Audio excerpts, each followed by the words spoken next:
Assalamualaikum warahmatullahi wabarakatuh dan salam sejahtera. Okey, hari ini kita akan belajar sains tingkatan 3 bersama saya Cikgu Muhammad Taufik bin Ibrahim. Okey, untuk hari ini kita akan belajar bab 4. Okey, kereaktifan logam. Alright. Okey. So dalam kereaktifan logam ini ada beberapa subtopik ataupun 3 subtopik. Yang pertama sekali ialah kepelbagaian mineral, yang kedua siri kereaktifan logam, dan yang ketiga pengeksrakan logam daripada bijihnya. Okey, untuk kepelbagaian mineral kita akan belajar beberapa jenis mineral yang wujud di dalam bumi, okey, ataupun di dalam kerak bumi. Selepas itu kita akan belajar siri kereaktifan logam, iaitu siri di mana menyusun logam-logam dari segi dia punya kereaktifan, kecergasan, okey, tindak balas logam, okey, daripada yang lemah hinggalah yang kekuat. Nanti kita akan belajar. Yang ketiga ialah pengeksrakan logam daripada bijihnya. Okey, pengeksrakan ni maknanya kita nak ambil logam itu, okey, logam tulen tu daripada bijihnya. Sebab kebanyakan mineral yang wujud di bumi ni bukan dalam logam tulen lah. Alright, nanti saya akan explain di kemudian hari lah.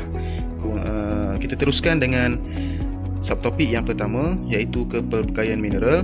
So hasil pembelajaran yang awak kena tahu sepanjang slide ini, yang pertama sekali menjelaskan dengan contoh kepelbagaian bentuk mineral dalam kerak bumi, dan yang kedua mengenal pasti unsur yang terdapat dalam sebatian semula jadi. Okey. Kepelbagaian bentuk mineral dalam kerak bumi. Okey, mineral ini ialah unsur atau sebatian pepejal yang wujud secara semula jadi. Okey, unsur ataupun sebatian. Unsur ni maknanya dia ni satu zarah sahaja. Okey, dia tak bergabung dengan mana-mana unsur lain. Okey, dia satu zarah sahaja, satu unsur sahaja. Okey, contohnya dalam jadual berkala. Okey, sebatian ni pula ialah gabungan dua atau lebih unsur. Okey, dua atau lebih unsur. Okey, dan mineral ni ialah pepejal. Dia bukan cecair, bukannya gas. Okey, dia pepejal yang wujud secara semula jadi. Okey, dah memang ada bertahun-tahun, beribu tahun. Okey, berada di dalam bumi kita. Alright, kita yang melombong. Alright, mencari mineral itu. So, mineral wujud dalam unsur atau sebatian. Okey, unsur atau sebatian. Kita pergi satu persatu. Kita pergi kepada mineral yang wujud dalam unsur dahulu. Okey. Jadi mineral yang wujud dalam unsur ini dia tidak aktif. Okey, maknanya dia tidak reaktif, tidak bertindak balas. Okey, dia bebas di dalam kerak bumi tanpa bergabung dengan mana-mana unsur yang lain. Okey, dia wujud dengan diri dia sahaja. Okey, contohnya apa? Contohnya emas ataupun aurum. Okey, bahasa saintifiknya aurum. Alright. Yang kedua ialah perak ataupun argentum, dan yang ketiga ialah berlian, diamond. Untuk pengetahuan awak, berlian ni dia terbina daripada karbon. Okey, dia terbina daripada karbon. Okey, disebabkan oleh haba dan suhu tekanan yang sangat tinggi di dalam kerak bumi, memakan masa berbilion-bilion tahun, berjuta-juta tahun, wujudlah berlian. Okey, antara mineral yang paling mahal dalam dunia dan paling keras. Alright.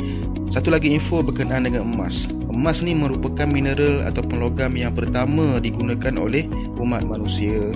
Okey, sejak 40,000 tahun sebelum Masihi lagi emas sudah digunakan.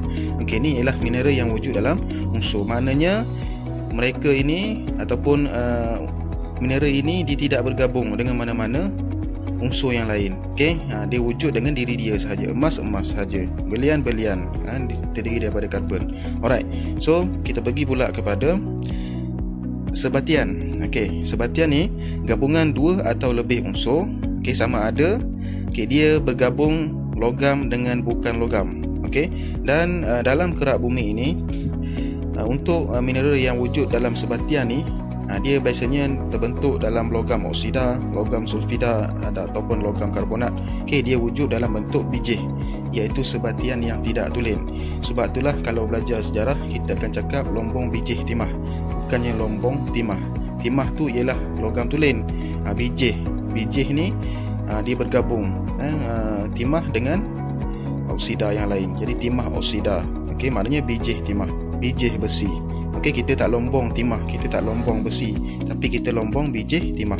Okey, itu mineral yang wujud dalam bentuk sebatian. Okey, apa contohnya? Yang pertama, bijih logam yang terdapat dalam kerak bumi. Okey, contohnya bauksit. Okey, bauksit ni ialah aluminium oksida.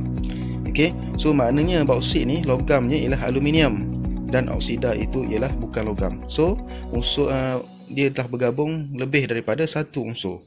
Okey, ada aluminium, ada oksida. Okey, kasiterit, timah oksida, hematit, ferrum oksida, sfalerit, zinc sulfat, batu enapan, kalsium karbonat. Alright. Okey, antara contoh yang lain boleh tengok dekat dalam jadual ini, banyak lagi.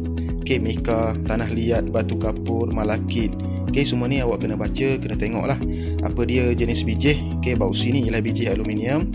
So kandungan ni dia ada dalam tu aluminium oksida, dan unsur-unsur yang terdapat dalam bauksit ni ialah aluminium dan oksigen. Okey, contohnya kasiterit, biji timah. Kita lombong biji timah. Okey, jadi kandungan mineralnya ialah timah oksida. So unsur yang terdapat dalam sebatian ni ialah timah dan oksigen. Jadi yang saya terang sebelum ni, pengeksrakan tu maknanya kita nak ekstrak, kita nak ambil logam itu, aluminium itu. Okey, dia ada cara dia. Nanti kita akan belajar dalam tajuk pengeksrakan logam. Okey, antara contohnya yang pertama ialah ni kasiterit. Okey, dalam bentuk batu berpejal. Okey, kita tak ada cecair kasiterit, gas kasiterit. Kita ada batu kasiterit berpejal. Biji besi, biji plumbum. Okey, next. Tengok lagi contoh. Hematit. Ni bauksit. Okey, warna oranye ni sebab itulah di isu di Gebeng Kuantan Pahang dulu tu. Tengok kalau pergi Gebeng masa tu memang warna oranye dia jalan kereta. Ni bauksit sebab bauksit ni color macam ni. Alright. Sfalerit. Alright. Okey. Jadi kita pergi kepada kegunaan mineral unsur. Okey, kita tengok kegunaan pula. Okey, kalau mineral unsur ni kegunaannya lebih kepada barang perhiasan. Sebab apa? Okey, sebab unsur ni, mineral yang wujud sebagai unsur ni dia rare. Okey, dia payah nak didapati di bumi. Jadi kena ingat konsep, benda yang rare ialah benda yang mahal. Okey, sebab tu tak banyak Tuhan ciptakan dalam bumi, jadi mahal lah. Okey, jadi mineral yang wujud secara unsur ni kebiasaannya dibuat sebagai barang perhiasan. Contohnya emas, diamond ataupun belian, okey, perak. Okey, sebab dia rare. Okey, tak banyak tempat yang boleh cari unsur-unsur ataupun mineral ini. Okey, dan kalau cari pun memang makan masa yang lama dan makan kos yang tinggi lah. Jadi dia mahal. Alright. Kita pergi pula kepada kegunaan mineral yang wujud dalam bentuk sebatian. Okey, contohnya aluminium. Okey, lepas tu besi, timah, okey, batu marmar. Okey, jadi banyak kegunaan dalam kehidupan seharian kita. Okey, macam mana kita dapat aluminium, besi, timah, batu marmar ni? Kita guna kaedah pengeksrakan logam. Nanti kita akan belajar. Okey, kita lombong biji aluminium, kita nak dapatkan aluminium. Kita lombong biji besi, kita nak dapatkan besi. Okey, untuk kegunaan kita juga, pembinaan, buat kereta, buat rumah, okey, buat tin minuman. Alright.